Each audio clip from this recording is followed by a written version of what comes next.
بسم اللہ الرحمن الرحیم۔ السلام علیکم ناظرین، میں طارق اسماعیل ساگر آپ کی خدمت میں حاضر۔ ناظرین کرام، جیسا کہ میں نے آپ سے کل گزارش کی تھی کہ میاں نواز شریف کی تقریر کے حوالے سے بڑے تحفظات پائے جاتے ہیں، اور یہ ممکن نہیں ہے کہ پیپلز پارٹی ویسے بھی جو اپنا مجمع ہے وہ ان کے ہاتھ میں جانے دے۔ اگر آپ یہ سمجھتے ہیں کہ یہ ساری پارٹیاں کوئی قومی مفاد میں اکٹھی ہوئی ہیں یا عوام کے مفاد میں اکٹھی ہوئی ہیں یا یہ کوئی مہنگائی کے خلاف جنگ لڑنا چاہتے ہیں، تو یہ ہم کو کی جنت میں رہنے والی بات ہے۔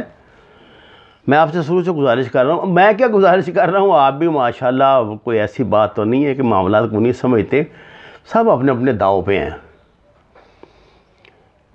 اتھینٹیکیٹڈ سورس بتاتے ہیں، جب یہ میاں صاحب نے تقریر کی ہے تو اس کے اگلے ہی روز معافی کی درخواست بھی مخصوص جگہ پہ پہنچ گئی اور کہا گیا کہ جناب مہربانی کریں، تو یہ تو ٹینشن ہے، فرسٹریشن کی وجہ سے ہو گیا ہے، تو آپ معاملے کو ختم کریں، محترمہ کو بھی باہر جانے دیں والد صاحب کی خدمت کرنے کے لیے، اور یقین دہانیاں کرائی گئیں کہ ہم جس طرح کی آپ شرائط رکھیں گے وہ قبول کرنے کے لیے تیار ہیں۔ لیکن اس میں یہ بھی کہا گیا کہ تو جو نہیں ہے تو کچھ بھی نہیں ہے، کہ پھر جو اگر آپ یہ سمجھتے ہیں کہ یہ شہباز شریف فیملی جو ہے وہ ہم سے بہتر ثابت ہوگی تو یہ آپ غلط سمجھ رہے ہیں، ایسی کوئی بات نہیں۔ وفاداری تو ہماری بھی رگوں میں کوٹ کوٹ کر بھری ہے، یعنی کہ اگر ہم نہیں نہ ہیں تو پھر کوئی بھی نہیں کچھ کسی کو بھی کچھ نہ ملے۔ ذاتی مفادات کی جنگ ہے، آپ بےہودگی کے انتہا دیکھیں۔ یہ جو انہوں نے بازار تو داماد بہت قابل عزت رشتہ ہوتا ہے، ہم بھی بیٹیوں والے ہیں، یہ میں حیران رہ گیا، یہ کیا پاگل ہے یہ بندہ جو ہے، جو صفدر عوان جس کا نام ہے، کیا ہے یہ پاگل ہے؟ آپ مجھے بتائیں، قائد اعظم کے مسلم لیگ کی نمائندگی کرنے والی جو نام چلے نام کے تو مسلم لیگ ہے نا، وہ مزار قائد اعظم میں موجود ہیں اور اندر وہ نعرے لگوا رہا ہے ووٹ کو عزت دو۔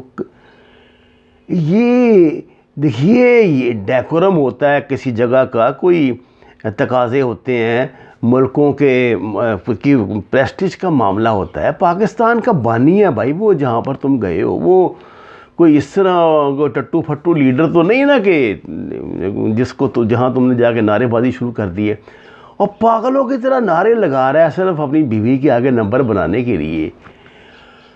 اس حوالے سے کچھ تصاویریں بھی وہاں میڈیا پہ شیئر ہوئی ہیں جو ان کی ذہنیت بتانے کے لیے کافی ہیں، یہ جو اپنے آپ کو مسلم لیگی اور کیا کیا کہتے ہیں، جس طرح یہ محترمہ کے ساتھ جو سلوک یہ کرتے ہیں، جس طرح کا ہوتا ہے۔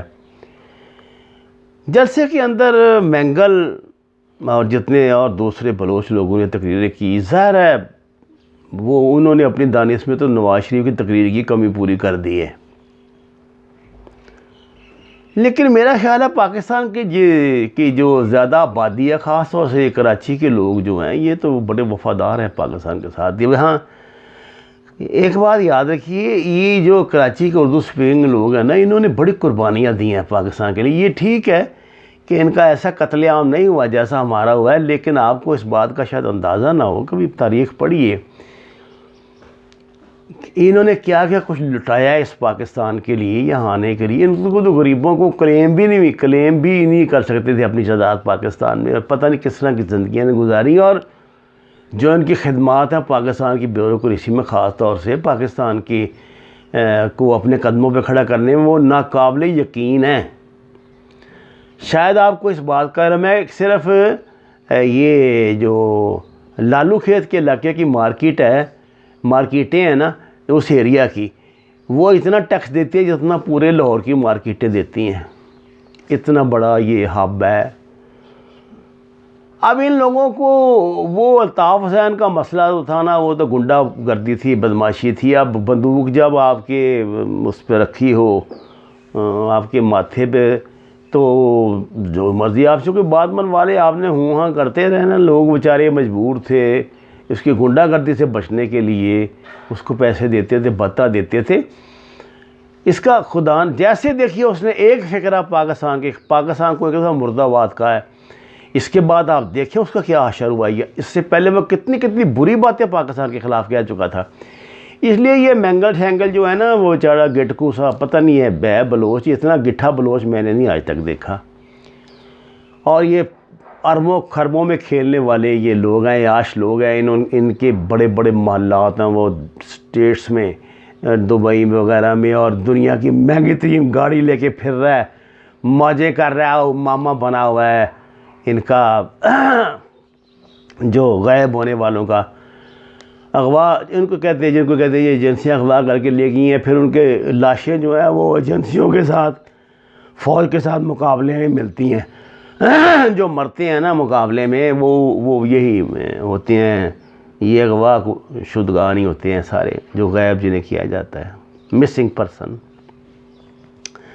یہ مسنگ پرسن کا جو ٹنٹا ہے یہ تو بہت پرانا ہے، یہ تو ختم ہونا نہیں جب تک کہ کوئی کمپلیٹ آرمی آپریشن نہ ہو اور ایک ایک گھر میں گھس کے ان کو نہ، جس طرح کا آپریشن انہوں نے ادھر کیا تھا ادھر ہمارے وزیرستان میں، ایسا آپریشن نہیں ہوگا نا کراچی میں تب تک، ادھر بلوچستان کے کچھ علاقوں میں، تب تک یہ جو ہے نا مسنگ پرسن ان کا تو کام ختم ہونا نہیں.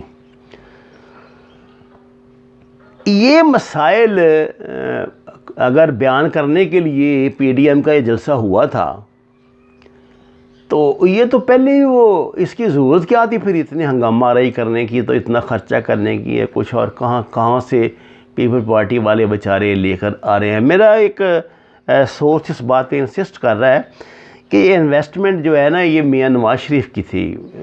زرداری اس طرح پیسہ نہیں لٹاتا کہ وہ انٹیریئر سندھ سے اتنی وہ عورتوں اور بچوں کو اور بیچاروں کو بٹھا کر لے آئے. آپ دیکھ ہی رہے تھے نا، کیمرے دکھا رہے تھے، جو باتیں کر رہے تھے وہ جو عورتیں باتیں کر رہی تھیں یہ وہی ہیں بیچارے جو غریب حاری قسم کے لوگ ہیں. ان کو 500 روپے 1000 روپے دے کے یہ لوگ یہاں پر لے آئیں، جتنے مرضی لے آئیں، پیسہ ان کے پاس تھوڑا ہے، اور اپنی پاور شو کرنے کے لیے تو ان کے پاس بڑا ہی پیسہ ہے. لیکن ان دونوں جلسوں میں جتنی انویسٹمنٹ نون لیگ کی ہوئی ہے، میرا نہیں خیال کہ کسی اور پارٹی نے کی ہوگی. مولانا کے پاس تو سیدھی بات ہے کہ بچوں کو مدرسوں سے لانے کا کرایہ دو، ان کی دیہڑیاں دو، جو ان کی دیہڑی ٹوٹتی ہے ان کی پڑھائی کا نقصان ہوتا ہے. تو وہ یہ اجتماع تھا ان کا یہاں پہ. کوئی بات اس میں ایسی پازیٹیو تو سامنے آئی نہیں کہ انہوں نے کو ہمیں پروگرام دیا ہو کوئی مہنگائی کے متعلق کہ جی فلاں تاریخ تک جو آپ آٹا چینی گھی کا یہ ریٹ کر دیں ورنہ ہم یہ کریں گے وہ کریں گے. ایسی کوئی بات ہی نہیں انہوں نے کی. کچھ صاف دکھائی دیتا تھا ان کی محترمہ کی تقریر سے کہ انہوں نے بہت بڑا یو ٹرن لیا راتوں رات. ابا جی کا ادھر سلسلہ بند ہونے کی وجہ سے انہوں نے یہ ریئلائز کر لیا کہ اب پاکستان میں چاہے کچھ بھی ہے، سیاست کتنی گندی ہو جائے، لیکن ریاست کے خلاف پاکستانی اتنی جلدی نہیں آ سکتے جو سیاستدان بھی ہوں. مجھے نہیں لگتا یہ جو چکزئی یا یہ دوسرا یہ مینگل وغیرہ یہ اس میں آ گئے ہیں، اس چکر میں آئے ہیں کہ نواز شریف کی تقریر سے حوصلہ کر کے آئے ہیں کہ پتہ نہیں بغاوت ہو جائے گی. یہ بات نہیں ہے. یہ جو مرضی کر لیں، میں آپ کو چیلنج کرتا ہوں. ناظرین کرام، اس حوالے سے اعتزاز احسن صاحب کا جو بیان ہے اور جو ان کی اسٹیٹمنٹ بڑی خصوصی اہمیت کے عمل ہے. دیکھیے اعتزاز حسین کو آپ یہ کہہ سکتے ہیں کہ نظریاتی وہ پیپل پارٹی کے رکن ہیں، اور اس بندے نے کوئی پارٹی نہیں بدلی. نظریہ غلط یا صحیح کو چھوڑیں، لیکن یہ ہے کہ وہ اپنی بات پہ قائم اور بالکل ڈٹ کر سچ بات کرتے ہیں. انہوں نے کہا کہ یہ جو نقلی شعر ہے اس کی ٹانگیں کانپ رہی ہیں وہاں بیٹھے ہوئے، اور پیغامات ادھر سے بھیج رہا ہے معافی کے، لیکن اب ادھر فیصلہ کچھ اور ہو چکا ہے. یہ جو میاں صاحب نے خطاب فرمایا نا جی گجرانوالہ میں، اس کا فوج کے جو سیریس حلقے ہیں نا انہوں نے بڑا سخت ایکشن لیا ہے، اور اس حوالے سے نوجوان افسروں نے اپنے سینئر سے سوالات بھی کیے ہیں کہ آخر کوئی کیا حد ہے، کیا لمیٹیشنز ہیں ان کی، کہ ان کے چیف آف آرمی اسٹاف کو اس طرح براہ راست مخاطب کیا جائے، ان کے جرنیلوں کا نام لے کے مخاطب کیا جائے کچھ. تو یہ جو بے چینی پائی جا رہی ہے نا فوج میں، اس کو آپ انڈر ایسٹیمیٹ نہ کریں. مجھے شاہ محمود قریشی کا جو بیان ہے نا، یہ بہت صحیح لگ رہا ہے، جو اس نے کہا ہے کہ اگر آپ لوگ اس طرح باز نہ آئے تو پورے نظام کی بساط لپیٹ دی جائے گی، اور اس کو کوئی عجوبہ نہ جانے. وما علینا الا البلاغ المبین. ناظرین کرام، درخواست ہے قرآن اور نماز کو ترجمے کے ساتھ جانیے. اپنے گھروں میں جتنی بھی جگہ میسر ہو وہاں سبزیاں کاشت کریں. ہمارے چینل کو سبسکرائب کریں، لائکس دیں، اور سچ کے سفر میں ہمارا ساتھ دیں. آپ کا بہت شکریہ.